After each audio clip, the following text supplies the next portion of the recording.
नमस्कार, मैं तरुण प्रताप सिंह और आप देख रहे हैं हिंदुस्तान की इलेक्शन स्पेशल सीरीज 22 का बाहुबली कौन। इस सीरीज में हम डालते हैं दिन भर की चुनावी हलचल पर एक नज़र।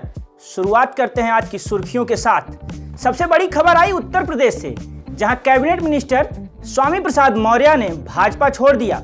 कवर स्टोरी में आज इसकी चर्चा करेंगे कि स्वामी प्रसाद मौर्य के भाजपा छोड़कर सपा में जाने से क्या नफा नुकसान होने जा रहा है।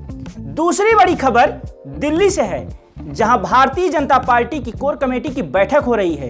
योगी, शाह, डिप्टी सीएम केशव प्रसाद मौर्य, दिनेश शर्मा सहित कई बड़े नेता पहले दो चरणों के प्रत्याशियों पर मंथन कर रहे हैं। तीसरी खबर लखनऊ से है, जहां आज मायावती के सिपहसालार बहुत ही खास व्यक्ति जिन्हें कहा जाए सतीश मिश्रा ने कहा कि ना तो मायावती चुनाव लड़ेंगी, ना ही सतीश चंद्र मिश्रा इस बार विधानसभा चुनाव लड़ने जा रहे हैं। चौथी खबर की अगर हम बात करें तो वो है उत्तराखंड से। जी हां, उत्तराखंड में आम आदमी पार्टी ने उम्मीदवारों की दूसरी लिस्ट आज जारी कर दी है। 18 प्रत्याशियों के नाम का ऐलान हुआ। आखिरी खबर या आखिरी बड़ी खबर की बात अगर हम कहें आज तो वो है उत्तर प्रदेश से ही, जहां भारतीय जनता पार्टी आज डोर टू डोर कैंपेन की शुरुआत की है। अब आज की कवर स्टोरी की बात करते हैं। कवर स्टोरी में आज हम चर्चा करेंगे स्वामी प्रसाद मौर्य के भाजपा छोड़ने का क्या है नफा नुकसान। 2016 में बसपा छोड़कर भाजपा में शामिल हुए थे स्वामी प्रसाद मौर्य। आज उन्होंने राज्यपाल आनंदीबेन पटेल को एक पत्र लिखा। पत्र में उन्होंने कहा कि पिछड़े, दलितों और व्यापारी वर्ग के जो लोग हैं उनकी सरकार ने नहीं सुनी, इसलिए वो पार्टी से इस्तीफा दे रहे हैं।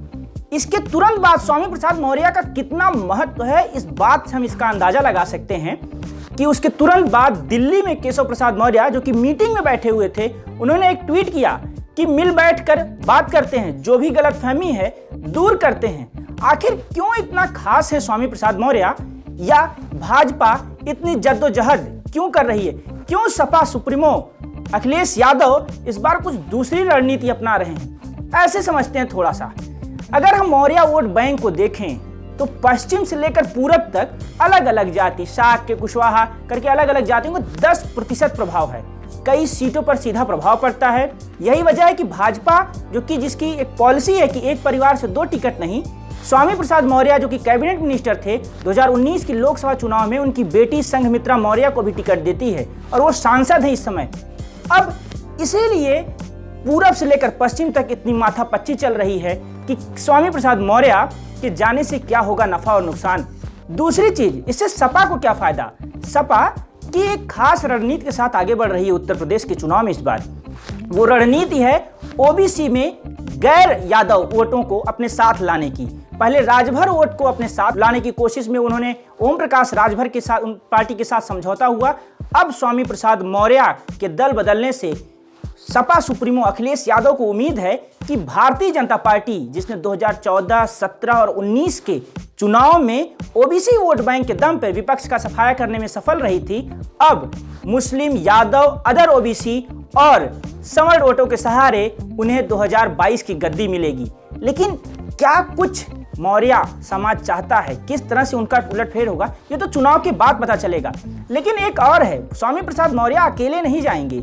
खबर है कि उनके बाद दारा सिंह चौहान और धर्म सिंह सैनी, ये 2 बड़े मंत्री भी भारतीय जनता पार्टी से रुखसत हो सकते हैं। इसके अलावा कई विधायक उनके खेमे के पार्टी छोड़ सकते हैं। अब चलते हैं शो के आखिरी पड़ाव की तरफ। जी हां, कल हमने आपसे एक सवाल पूछा था। सवाल था कि मायावती कितनी बार उत्तर प्रदेश की कमान संभाल चुकी हैं? तो उसका जवाब है 4 बार। जी, अब आज का सवाल है कि राम प्रकाश गुप्ता किस पार्टी से मुख्यमंत्री थे, या यूं कहें किस प्रदेश के मुख्यमंत्री थे? आप कमेंट बॉक्स में अपना जवाब दीजिए। तब तक के लिए अपना ध्यान रखिए। नमस्कार।